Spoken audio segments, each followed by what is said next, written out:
Well, good afternoon, everyone, and thank you for joining us, and welcome to another WSWA Access Craft Wine and Spirits webinar. My name is Jake Hageman. I'm the General Counsel here at WSWA. I'm standing in for Michael Bolello today, who was unable to join us, but I'm very excited to intro today's panel, Get It Right the First Time, Avoiding TTB Spirits Labeling Errors and Pain Points. But before we get to the topic, just a reminder about WSWA's Access Craft. This program has grown over its 4 years now to include wholesale advisors who are experts in building craft brands, as well as representatives who are owners, ambassadors, and operators of their craft wine and spirits brands, all working together, towards building great new brands in this industry. Together, this council helps to identify areas for research development, including today's webinar on labeling considerations. Before we get started, we also wanted to announce that the craft program has released volume 3 of the Access Craft Playbook, available for free, that contains insights from these members I just described, and is available now on the WSWA website for download. So as we get to today's panel, just one administrative note: as we get to Q&A, please send them in if you have a question via the Q&A function, and we'll get to those either during the session by responding to you in a text form, or during the live Q&A at the end. So with that, let's get started with today's program. With 46% of labels submitted to TTB today getting denied to some form of an avoidable error, it's clear that there are definitely places for improvement in the industry, and questions, very real questions, around what a compliant and a well-executed or perfected application consists of. So we've got a whole group of TTB labeling experts here to talk about this on the spirits side of things. And so I'll turn it over now to Janelle Christian, who's the Director of the Office of Industry and State Outreach at TTB, to introduce today's panel. Thank you, Janelle. Hi, thank you all so much for joining us. And thanks, Jake, for having us. We're really happy to be here to talk about this really important topic. As Jake mentioned, currently 46% of distilled spirits label applications are being sent back for correction. What that means is that it's additional time for you between when you apply for label approval and when your product has an approved label and it can go to market. And it also means that it's more work for us and that it slows us down with our processing time. So it's something that we really want to work with you all to get right, so we can make things more efficient for everyone. So I have a fantastic panel here with me today. First, I'd like to introduce our industry outreach technical advisor, and that's Aniko Kasperian-Ritchie. Anika won't be presenting today, but she will be on hand to answer questions at the end. So if you do have questions that are outside of labeling and formulas, we want to be able to cover those as well. So we brought Aniko on board for that. But our two main presenters today are Goodlow Harmon. And if you could wave, say hello. So he is our formula specialist, and he is a really valuable asset to TTB because he used to be a distiller. So he has a lot of really great inside knowledge of how distilling works, about the ins and outs of it, and can help you out with all of your formulation questions and needs. And then we have Steve Rubin, and Steve is our distilled spirits labeling expert. So hello, Steve, and welcome, and thank you for joining us. So with that, we're going to jump right into the presentation, and I will share my screen with you.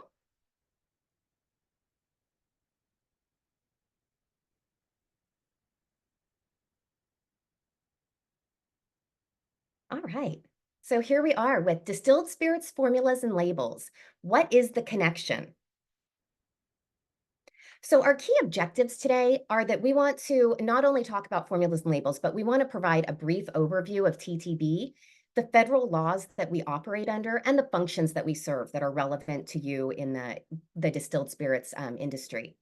Then we want to get into what the basics of formula and label approval are. So we will first talk through formulas, then we'll talk through labels, and we're really going to hone in on what the connection is between those, as Jake said, so you can get your label application right. And then finally, we do want to answer your questions, so not only limited to formulas and labels, but hopefully we can answer all of your questions. So our TTB disclaimer, you'll see this at the beginning of any one of our presentations. So essentially, what you hear from us today, it could be superseded by new regulations that come into play. It also become outdated if you look at this recording at some point in the future. So just know that the current laws and regulations are always going to supersede what you hear today. My intention is to explain our guidance, but not to set forth any new guidance for you or policies. And then finally, if we do have examples, those are completely fictitious, not based on real products. So I will just do a quick introduction and overview before I turn it over to my colleagues. So TTB's mission. We are a tax collection agency.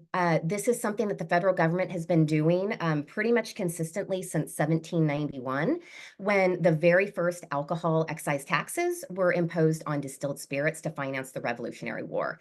So our bureau has only been around for 21 years, but carrying on a very long history of tax collection on alcohol products. But in addition to collecting taxes, we also have some more unique functions for a revenue agency. We protect the consumer by ensuring the integrity of alcohol products. And what that means is we're really concerned that we want the label on the product to match the contents of the product so that consumers know what they're purchasing and they're adequately informed. We also want to ensure that only qualified businesses enter the alcohol and tobacco industry. So making sure that after Prohibition, or actually during Prohibition, a large criminal element came into the alcohol beverage industry. So we want to just make sure that we keep the legitimate businesses in business and not the criminals. And then finally, we prevent unfair and unlawful market activity. And that really is getting to promoting a fair and level playing field. We don't want any big or small industry member having an unfair advantage. We want to really keep a level playing field and make things fair for everyone. So there's two primary laws that we operate under. This is not comprehensive, but these are the two main ones that we implement. First, we have the Internal Revenue Code. So that is the law that Congress passed. And then the Code of Federal Regulations, those are the regulations that we implement to carry out that law. Those you can find at 27 CFR Part 19 for distilled spirits plants. And then the second law is the Federal Alcohol Administration Act. Again, that is what Congress passed. This one back in 1935, so it's a very old law. But the regulations can be found in 27 CFR Part 5. So that is the labeling and advertising of distilled spirits. So just really briefly, what does the Internal Revenue Code cover? So basically, it does apply to all alcohol beverages produced in the US, 0.5% or greater alcohol by volume. And so it includes things that are relevant to taxes and tax collection. So qualifying your establishment, there's record keeping requirements and reports in there. Of course, it outlines your taxes and the dates and frequency. Formulas. So Goodlow is going to talk to you all about formulas, but note that it is only for some products. It's not all products that require formulas, but that is an IRC requirement. And then minimum marks. So that's really markings on your product that indicate the tax class for tax purposes. So shifting over to the FAA Act, so this again passed after Prohibition when it ended. So it's an old law, and it's really intended to protect the public. So it has requirements for labeling. It has a really robust set of labeling requirements so that the public knows what they're purchasing and they are not misled. It also has the requirement to get a certificate of label approval, so that would be a COLA, or alternatively, an exemption if you're only selling within the state of production, because it is a federal statute. There's an interstate commerce requirement for that. Advertising, we also regulate advertising in the FAA Act. So what you can put on your advertisement, what you must put on your advertisement, and what you absolutely can't. And then also there's a series of trade practice regulations, and that is really designed for that keeping a level playing field. And we do have a boot camp series for distillers covering all of these aspects, except for trade practices. We do have a separate series of videos for that. If you are interested in trade practices or any of these topics, you can go to ttb.gov and you'll find the Bootcamp for Distillers series and also a trade practices video series. So I just want to really quickly walk you through the functions that we serve that are relevant to you for the touch points that you'll interact with us. So first, you're going to qualify as a distilled spirits plant. After you do that, you'll apply for formula approval if you need it. Then you're going to produce your distilled spirits. That's the fun part, right? But you do need to keep records on that. If you do have questions on records, Anika will be a great person at the end of it to ask about that.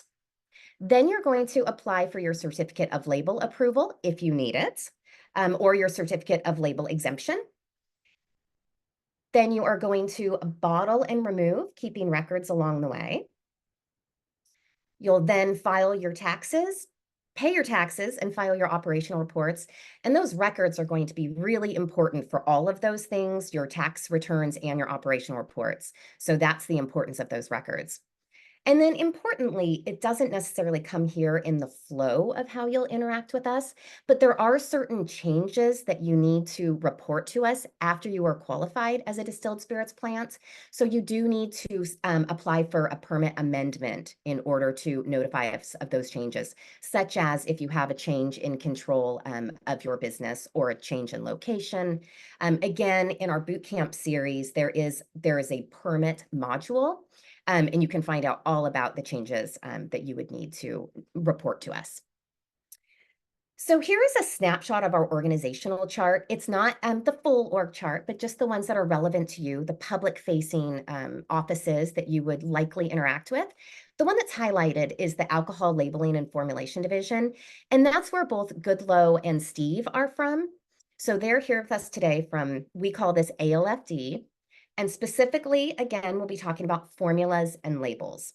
So going back to the flow of things, you're going to always apply for your formula approval before your label approval. And that is because you don't ever want to start producing labels for a product in which you don't have an allowable formula. So always get your formula approved first if you need it, and then you want to later apply for your label approval. And with that, I will go ahead and turn it over to Goodlow to talk to you about formulas. All right, thank you, Janelle. Hello, everyone. I'm Goodlow Harmon, and as Janelle mentioned earlier, I am a former reformed distiller, as it were. So formulas.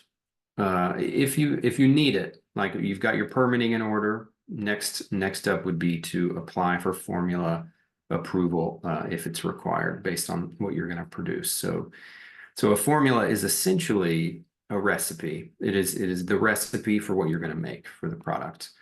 In your formula submission, what we need to see is how much of a yield, a batch size, a list of every ingredient in the product that you're going to make, including quantities for all the ingredients. Also, a method of manufacture, so a description of how you're going to make the product. Sometimes there are some products that require sample analysis. So that would mean you'd have to submit a sample to our beverage alcohol lab for analysis. There aren't too many class types that require that, but for some it is required. Next slide. So basically, formula approval is required if you use certain ingredients in the product. If you're going to use artificial sweeteners of any kind, like sucralose, ACE-K, sweeteners of that sort that are non-nutritive. If you're going to carbonate the product, or if you're going to use compounded flavors, so flavors produced from a flavor manufacturer, whether they're natural, artificial, imitation type flavors, that would generally trigger a formula requirement.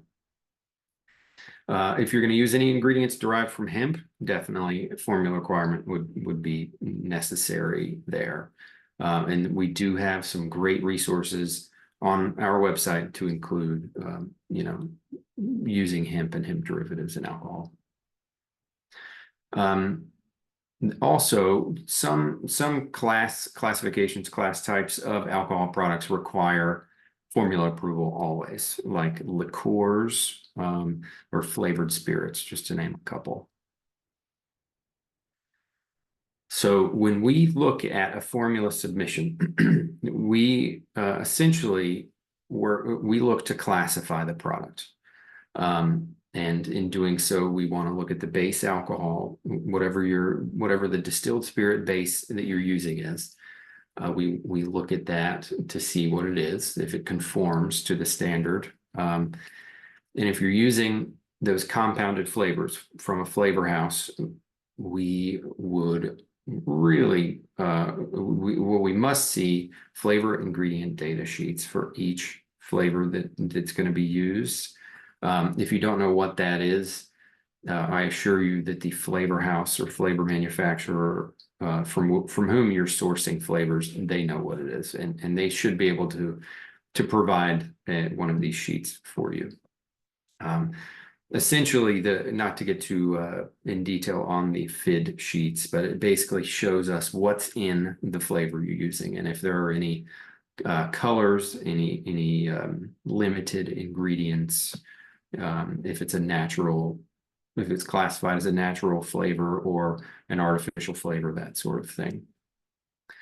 We look for colors, use of color ingredients in your product, because coloring ingredients generally require label disclosure. And overall, we want to make sure everything that you're using to formulate your product is considered GRAS or food safe by both us, the TTB, as well as the FDA. So we work very closely with the FDA on the safety of food additives. So helpful hints. In order to, the goal is to get your formula submitted and approved so you can move on to label approval and then, getting your product out in the marketplace. So helpful hints to just get this right the first time. Make sure that you supply in your formula submission a quantitative list of ingredients. So every ingredient in the product with quantities. Provide a complete description, like a thorough description of the how the product is manufactured, and talk about when you're adding any flavoring products. And if you're using any sort of botanical ingredient or unusual botanical ingredient or herbal ingredient, please make sure that you provide in addition to the common name, also the scientific name at the species level, so that we can look it up. Like, for example, spruce tips there are many species of spruce, and not all species are considered GRAS by the FDA. So on the front end, you would be doing yourself a service by determining if everything you're going to use is GRAS or otherwise, approved for use in food and alcohol by the FDA. So the FDA has a very handy email address that is available, that is there for you all to, if you're ever unsure about an ingredient that you're going to use that email to ask them about the status of the ingredient. And yes, there is only one E in that email address. Not sure why, but yeah. So flavor ingredient data sheets. As I mentioned earlier, this is one of the most common reasons that we will return formulas for correction. Is that the FID sheet is not included in the formula, or it is an incomplete FID sheet. So it must include the TTB number, flavor product number, the approval status from our non-beverage lab. And another, in addition to that, so the TTB, one of the great resources from the formulation side of things is there's a tool that you can use to just, you sort of fill it out to tell it what kind of product you intend to produce, and it will tell you if your product needs a formula. So it's super helpful. So yes, if your formula submission is lacking something, or if we need more information about something, we will return it to you for correction. These are the three most common reasons for returns. Spec sheets, we want to see the ingredients. If you're using an ingredient like a flavored syrup or like a juice mix or something off the shelf, we would need to know all of the ingredients in that component of the product. So you could also take a photo of the ingredient statement if that's easier. Limited calculation worksheet. If you're using a bunch of those compounded flavors, that is very helpful for you to provide us with the limited ingredient calculation, because that just shows us that the sum total of any ingredients within these flavors, compounded flavors that you're using, are limited by either the TTB or the FDA, that they're within the acceptable usage rates of being in that finished product. So, and these are there is a worksheet, the limited ingredient calculation worksheet template on our website. That's so it's an Excel file. You just sort of plug in the info from the FID sheet, the flavor ingredient data sheet, into that, and that's basically all you have to do. And yes, FID sheets, please make sure that they're included in your formula submission. So your formula has been approved, and now the next step is, designing your label and then submitting that for approval. So with your approved formula, it's very important that you consult the results tab in formulas online, like the results tab of your approved formula. That is where we will provide you with our determination for the product, our classification, any relevant like approval provisions for that could affect your label. The most often you will find on the results tab a statement of composition for the product, and which must appear on the label. So we provide pretty generic statements of composition. So if you're using, in this case, you're taking vodka as your base alcohol, you add coconut, cinnamon, a natural coffee flavor, and you color it with caramel color, we would most likely give you an SOC, a statement of composition of vodka with natural flavors and artificial color. You can use that on your label as is, or you can be more specific with that SOC on your label. So, you could name the flavors, name the color, that sort of thing. So that's something that you can work with labeling on to just be more specific if you choose. But no matter what, the statement of composition on the label must be truthful and accurate with regard to the formula, to what's in the product. So that's information you should have available when you go to design the label, so that you know what information needs to be on the label, because that can help you get your label approved at the outset. In addition, when you go to submit your label for approval, make sure you will need to include the approved formula ID number on your COLA application, on your label application, so that the labeling specialist can consult that, to your label to make sure it's compliant. And with that, I'll hand it over to Steve.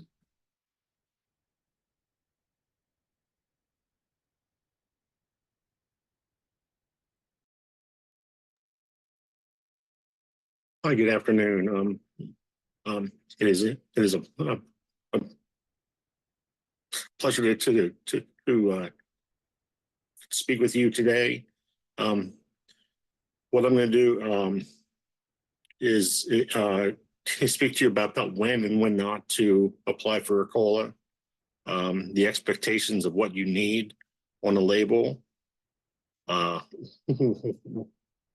what additional information is allowed to be included on your label, the class and type of distilled spirits products, and where to find the labeling determination instructions, and where to find answers as well.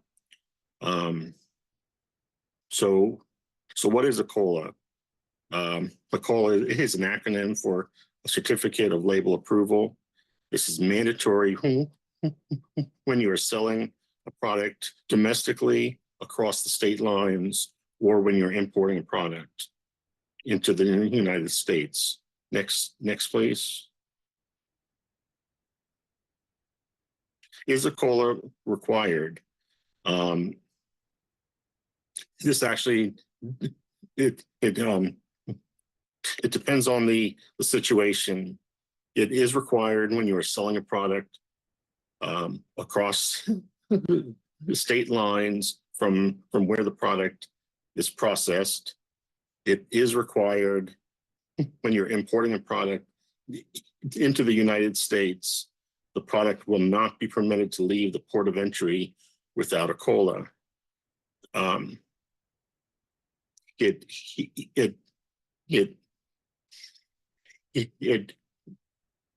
may or may not be required when you are selling a product only interstate. There are some states that do not require a COLA, and there are other states that require a federal label of approval to sell within a designated state. So please do your due diligence of the individual laws to determine what you need to do. A certificate of exemption from label approval is needed in this circumstance, and make sure that the label indicates the state in which the product is sold.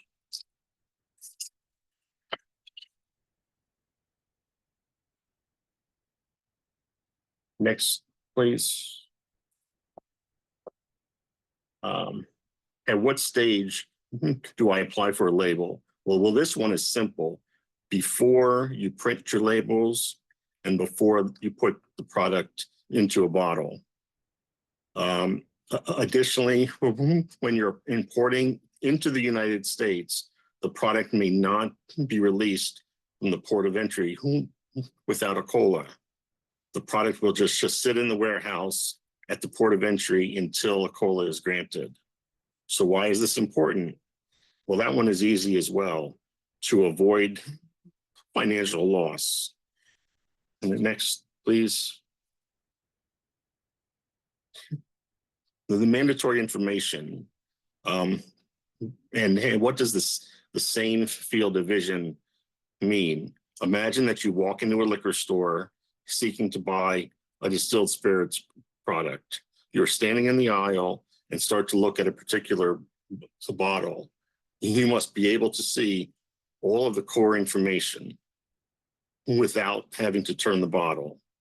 This includes the brand name, the class and type, fanciful and SOC if needed, and alcohol content.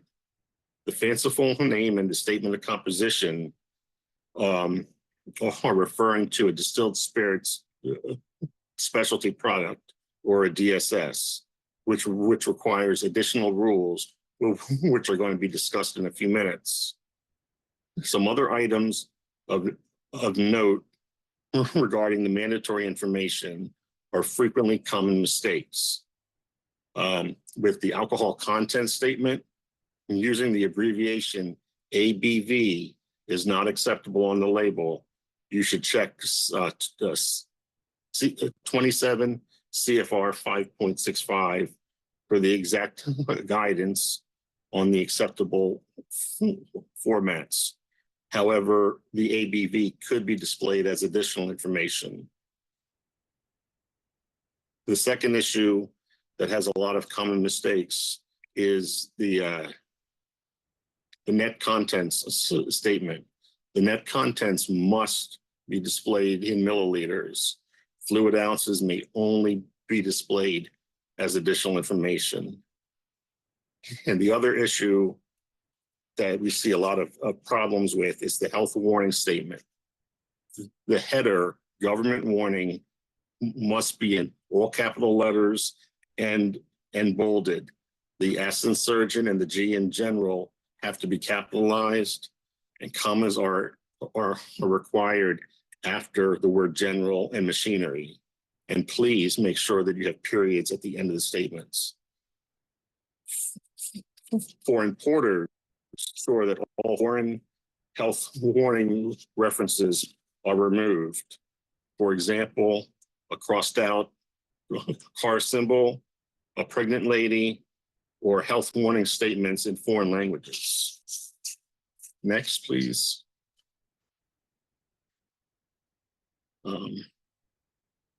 If you could take a moment and look at the information on this slide.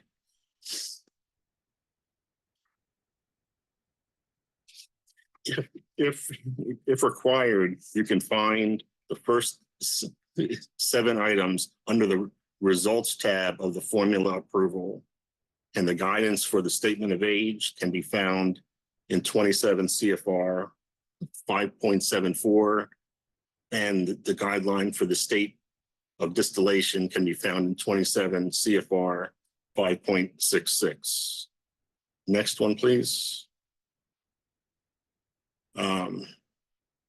There are 4 categories in this this section I would like to address that have the most frequent errors in labels that we see, which are submitted.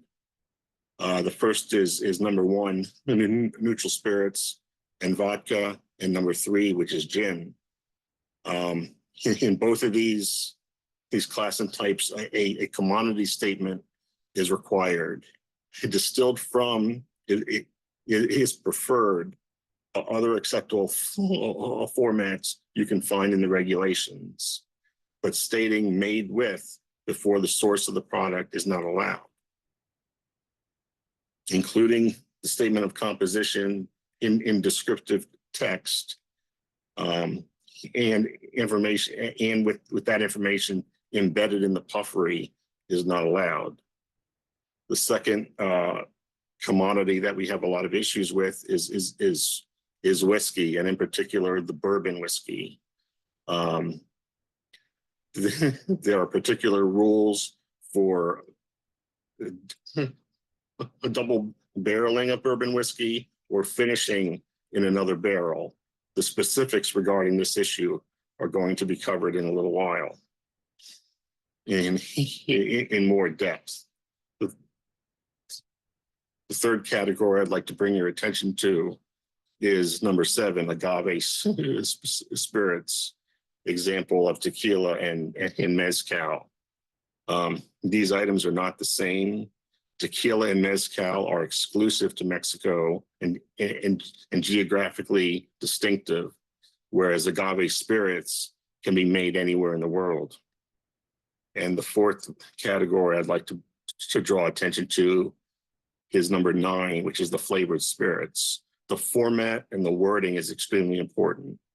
A correct format for this type of product would be an example of strawberry flavored vodka, whereas an incorrect format would be a strawberry vodka.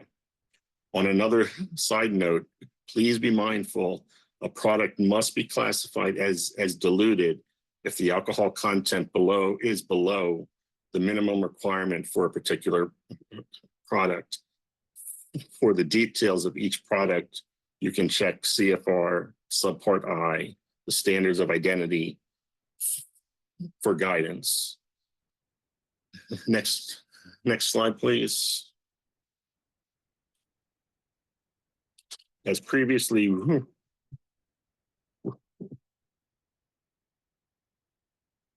As previously referenced, I will now address the additional mandatory information for a DSS label. Everything else that does not meet one of the class and types that you have just seen will fall into the category of a DSS. And these are specialty products which require an SOC. As Goodlow mentioned earlier, you can find the labeling instructions under the results tab of the formula approval for guidance. It must be formatted in the following way of a base spirit made with and followed by the flavoring, the coloring, or sweetener, whichever ones apply to your particular products. Recognized cocktails also fall within a DSS product, and they may use either a regular SOC or an abbreviated SOC, which could be formatted with the name of the recognized cocktail and the base spirit.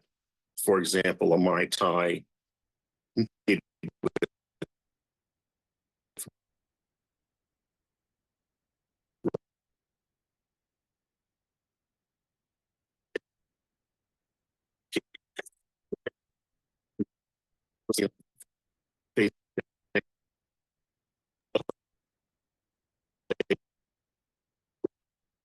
Steve, it sounds like you're having some audio difficulties.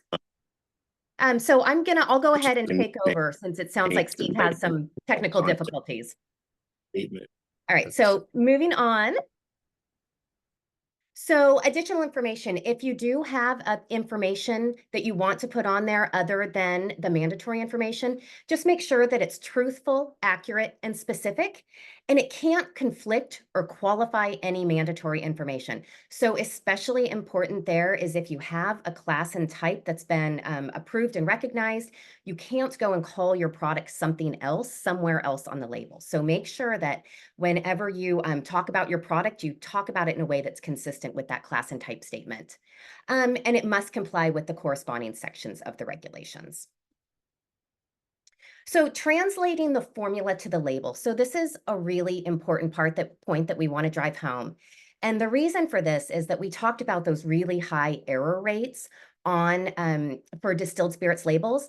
And the number one reason is that it is not consistent. The label information is not consistent with the formula. So you really want to pay attention to your formula and make sure that you're getting that information from your formula when you approve for or when you apply for your label. So if it is a product that needs a formula, that formula information has to be consistent and support it. And you're going to find that on the results tab, the formula tab, and the docs link tab. And we'll show you a screenshot of what that looks like in just a moment. And then, so the class and type is going to be determined by your formula, as is the requirement for a statement of composition. Again, as Steve mentioned, if it's a distilled spirit specialty product, what we shorthand refer to as DSS, it does need a statement of composition. Alcohol content, that is going to be directly related to your formula. And then also any mandatory disclosures. So again, if you have a coloring additive, for example, if you're using FD&C yellow number 5, you do need to call that out on the label. And there is a whole host of that, of mandatory disclosures, and you can reference our materials. So again, the formulas tab, the results tab, and the docs link tab, that is where you'll find that information. So we wanted to go over an example with you of a product that we see quite frequently, whiskeys, bourbon whiskeys. And then we wanted to talk about what it means to be one of those products. So the standard of identity. So if you are intending to make a whiskey, it has to be made, and I'm going to go across on the top line here. It's going to be made from a fermented grain mash. It has to be distilled at less than 190 degrees. And it does need to be stored in oak barrels. And that does not have, it doesn't have a minimum time requirement. So it can be stored in oak barrels for just a short period of time.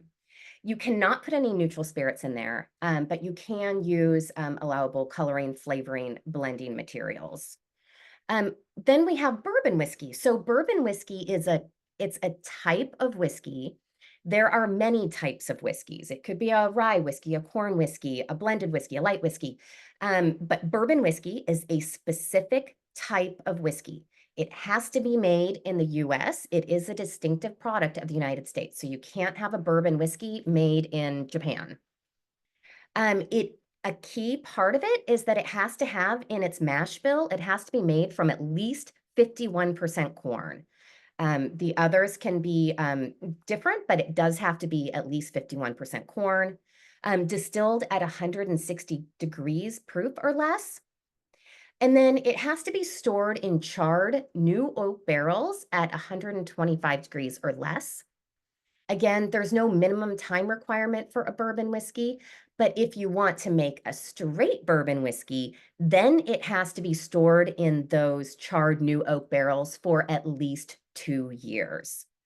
Again, neutral spirits aren't allowed. And notably, you also cannot have any of those blending materials, the colorings or flavorings that would be allowed for a whiskey to be under the class of whiskey. You can't add those to bourbon. And bourbon is distinct with all of the other with all of the other whiskeys in this regard. We also wanted to point out that in order to not have an age statement on your label when you're making any type of whiskey, including bourbon whiskey, that you have to age it for at least 4 years. If it is aged for less than 4 years, you have to have an age statement on there. And then another really important point is that anytime you talk about bourbon, it needs to be bourbon whiskey for the class. So your class type statement would be bourbon whiskey. You can refer to it as bourbon elsewhere on the label in the puffery, the descriptive text, because we consider that shorthand for bourbon whiskey. But on the mandatory information, the class type statement, it does have to have whiskey along with that word bourbon. So I'm going to turn it over to Goodlow to talk to you about what is not a bourbon whiskey. Thanks. Yeah, so one thing, these are definitely not bourbon whiskeys and things that would kick the product out of the whiskey class in entirety.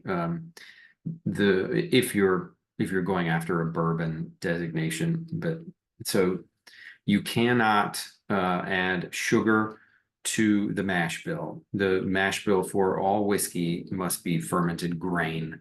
And bourbon specifically, as Janelle spoke about, must be at least 51% corn.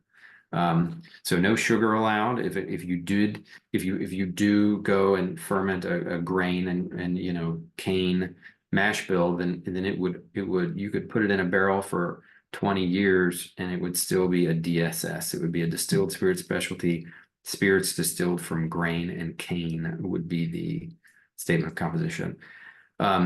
Anything other than a new charred oak barrel would remove it from qualification for the bourbon whiskey class. Stainless barrels with oak staves, shaved, toasted, and recharred barrels to us are equal to used barrels. So that would not be permitted. And any sort of used barrel, whether it's used bourbon barrel, used wine barrel, any sort of used non-charred new oak barrel, like it's got to be charred new oak. If it's uncharred new oak, does not create a bourbon whiskey. And in the chart in the previous slide, coloring, flavoring, blending materials are not permitted in bourbon whiskey. So one thing that we consider a coloring, flavoring, and blending material is a finishing barrel. So if you take a finished bourbon whiskey, harvest the barrel and put it into another barrel, if that second barrel is not a new charred oak barrel, it is the product becomes a distilled spirit specialty product. So distilled spirit specialty in the DSS classification is sort of a catch-all. But for in this regard, so let's just talk about one example. So say you have a finished bourbon whiskey aged in charred new oak barrels for 3 years. Then you remove that bourbon from the barrel and finish it in a sherry barrel or sherry cask for a year. So you've got straight bourbon whiskey, qualifies as straight because it's more than 2 years old. And then you take it and age it in a sherry barrel. But yeah, any used barrel, any secondary used barrel would also, the classification would apply. So as I said, the finishing barrel would equal a harmless coloring, flavoring, or blending material. So it becomes distilled spirit specialty. So you would receive this would require a formula also, just to be clear there. And then your statement of composition would be bourbon whiskey finished in wine barrels, bourbon whiskey finished in sherry barrels, or straight bourbon whiskey finished in wine barrels or sherry barrels. On your label, you've got to be truthful and accurate with your statement of composition. So you can't just say bourbon. You cannot say bourbon whiskey. And you cannot take the age, the finishing barrel information and kind of hide it somewhere in the puffery or far away from your class type on the label. So it's got to be all together, one statement of composition. And yeah, so as I mentioned earlier, there's a ton of great resources that are very helpful on our website. So on the formulation side, there's just a bunch of good stuff. The formula approval tool that I mentioned earlier, the beverage alcohol manual is very handy as well. So specifically chapters 1, 4, and 7. So I would bookmark those, bookmark. Yeah, absolutely. So then there's good labeling resources as well on the website. So there's tons of stuff for you to consult on the TTB website that should help. And additionally, we have a phone number and an email. Like we are available to you, to the industry, to answer any questions you have from it, whether it's formulation questions, labeling questions, regulations and rulings questions, all kinds of, there are people Monday through Friday on the phones, 8:30 to 4:30 Eastern time. We're here to help. So please do feel free to call us or send us an email through the contact link with questions. Thank you so much, Goodlow and Steve. A lot of really great information. We went through it pretty quickly just because there's so much to cover. But again, we do have our bootcamp for distillers videos on our website. So you can just plug into your favorite search engine, TTB bootcamp for distillers, and you can watch our full length. We have a presentation dedicated to formulas and another one dedicated to labels. So if you do want to get more information in either of those areas. And then I also want to note, Goodlow he showed some resources for our website. We did redo our distilled spirits labeling website a couple of years ago, and we did some user experience testing. We think that we made it a lot more user-friendly, but especially of note are a couple of tools on there. There's an anatomy of a label tool. It's an interactive tool that you can look at any label element on a distilled spirits product label, and it will tell you if it's mandatory, where it has to be, and it will also give you tips for how to get it right. We really took into account what was driving those corrections and put tips for every label element on how to get it right. There's also a checklist of mandatory information on that website. So again, really helpful tools. So I would love it if you would submit a survey or take a quick survey on our presentation.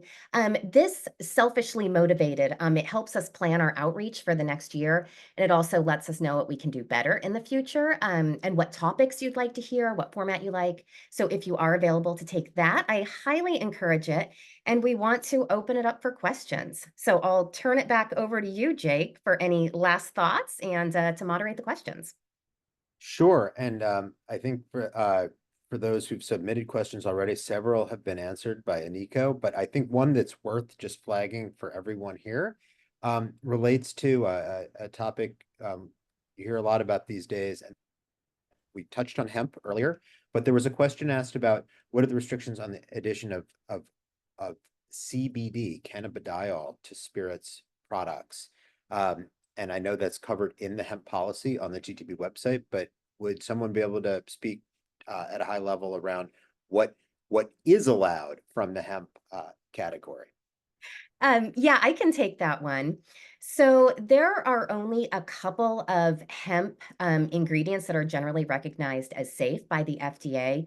And essentially, it's hemp seeds. It's hemp seed oil, hemp seed protein powder. But let's just call those all hemp seeds. So unless you are planning to use hemp seeds in your product is going to, it's still going to require a formula because any hemp ingredients would kick the formula requirement. But we would return those for correction because any other ingredient other than hemp seeds has not been generally recognized as safe by the FDA. There's another reason that CBD specifically isn't allowed in that it's considered a new drug under the FDA provisions, under their jurisdiction, it's considered a new drug because it has been approved for drug purposes. So that's just one more reason. But really, the reason that's pertinent for TTB is that it's not generally recognized as safe. So if you are planning to use any form of hemp seeds, then you would apply for normal or apply like normal. And if it's otherwise approvable, we'll go ahead and approve those. But you aren't to take derivatives out of those hemp seeds. So they might have a very tiny amount of THC or CBD as like residue on the outside of the hemp seeds. You can't extract that and use that. So it has to be, the hemp seeds. Got it. Thank you. One question that has come up, I've heard in the wine sector before that might be relevant here in spirits relates to what I'll call, we touched on some of the voluntary statements you can make, but other voluntary terminology that might be used. For instance, in the wine world, there's been a debate about the terminology of clean wines or natural wines. Can you expand a little bit on how that kind of descriptor is or is not allowed with distilled spirits labels? Yeah, that's a great question. So as Steve would tell you, we look at labels in their totality. So it's not one word like clean that is okay or not okay, but we're really looking for the intent behind the use of the word and whether it might leave a misleading impression. So if you are going to say something like the clean production methods in this vodka will leave you without a hangover. Or if you refer to it alluding to the fact that it might be healthier because it's of its clean production methods, we wouldn't allow that. We would send that one back for correction. But if you're saying your gin has a clean, fresh taste, that would be a different use of the word and would be allowable. So we don't allow unsubstantiated health claims on labels. So we would really be keeping that in mind when we're assessing the labels in the totality of the circumstances. Okay, so know the context of the context is important in Exactly. the words being used. Yeah, we're really aiming to not mislead the consumer. Got it. One other item that came up when we were talking about the statement of composition that some of the audience might have been thinking about was, and I know you have a rulemaking out on this right now, so you may not be able to answer this in great detail, but you are working and had listening sessions earlier this year and a comment period on a rule to address allergen and nutrition labeling and calorie count for beverage alcohol for wine and spirits products. one, to the extent you can, explain kind of what the scope of that rule or what the proposed rule contemplated, and how might that differ from the statement of composition? When I hear that, I kind of start thinking about ingredients, and I'm guessing there's a distinction between the two. Yeah, absolutely. So yes, so the rulemakings that you're alluding to, we had in the unified agenda that just came out. So the unified agenda is a list of all of the rulemaking activities that the federal government is working on. And we just published the federal government just published the spring version of the unified agenda. And in there, if you're interested in the status of any of those three labeling rulemakings, allergen, nutrients, or ingredients, you can find the status in there. So I am not able to speak in any more depth about what's potentially in those rulemakings because they're ongoing. You never know, things could change at the last minute. I wouldn't want you to have an impression of what they're going to contain and then that not be accurate. So we don't speak about rulemaking until it actually is published in the Federal Register. But we did back in February hold a series of listening sessions, as you mentioned. And so we really wanted to get broad stakeholder input on these three labeling rulemakings. And we had over 1,000 people, well, around 1,000 people attend and about 45 speakers speak comments. And then we also opened it up for written comments, and we received about 5,000 written comments. So since the February, when we did the listening sessions, we've really been looking at all of those comments and crafting our next step. So our next step is to do, and I believe it's in advance notice of proposed rulemaking for ingredients, and then a notice of proposed rulemaking for the other two. And so what that means is that we will go out with what we will have taken into account all of the comments and publish our best take on how those comments were received, and then propose the regulations. At that point, people will have another opportunity to comment. So the federal government employs notice and comment rulemaking, and it's a very slow and deliberate process because we really want people to understand what's in the regulations, the proposed regulations, and have an opportunity to comment on them. So when those are published in the Federal Register, we will publish it, we'll notify our newsletter subscribers. So something we haven't mentioned yet is our newsletter. If you're not subscribed, please do. You can just search for TTB newsletter in your favorite search engine, sign up now. And we send it out once a week. If there's any pertinent rulemakings, top compliance tips, anything really that you'd need to know to stay up to date with TTB you can find in the newsletter. So we will notify everyone via the newsletter when we do publish in the Federal Register the next steps for those labeling rulemakings, as well as if you do pay attention to the Federal Register. Did that answer your question, Jake? It did, and I could go on, and I'd love to talk more about statements of composition, but we are coming up on our time for today. So I wanted to thank everyone from TTB for this extremely informative session. You've provided the ways in which the audience can get in touch if they have questions on formula or label issues. And I will just, before we go, shamelessly plug that WSWA will be having our Access Live event, our annual convention in Denver next February 3rd through 6th.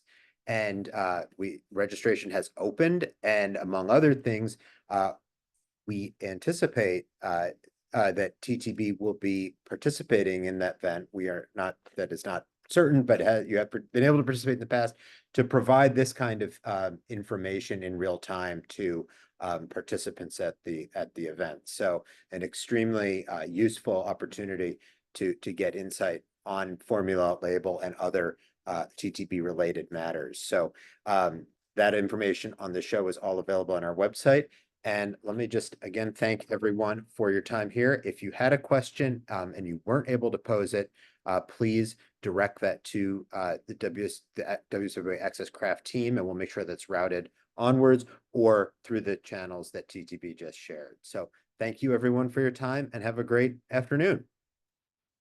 Thanks. Bye. Bye-bye.